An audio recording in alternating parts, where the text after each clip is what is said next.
स्वर्गात काय कप्पे का असे दारुड्या मधल्या कप्प्यात एवढे उभ्या कप्प्यात काय म्हणतो वर जाऊ नको इथं राय नीट इथं वर जाऊन काय करतो वरचे खाली यायचं म्हणतात तू काला वर चाल स्वर्गीच्या अमरी चिताती देवा स्वर्गातले म्हणतात आम्हाला खाली यायचं आणि हे येणं म्हणतो खालून काय आला वरचे बिघडोय वरचे बिघडोय जातो का तू हाय इथंच बरं आहे काय म्हणतं मला जाऊ वाटतं कधीच हायगाई करू नको जा काय म्हणतं मागचं गेल्यावर कसं होईल म्हणजे दहाव्यातल्या भाषणासारखं त्यांच्या जाण्याने फार मोठी पोकळी तयार झाली ती कधी भरून निघणार नाही निघेल पण तू गेला तर तसे नाही तू गेला कधी भरून निघ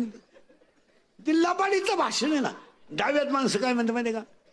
त्यांची आणि आमची फार जवळचे संबंध होते अहो ते येडं सोडून मेले संबंध काल ठेवायचे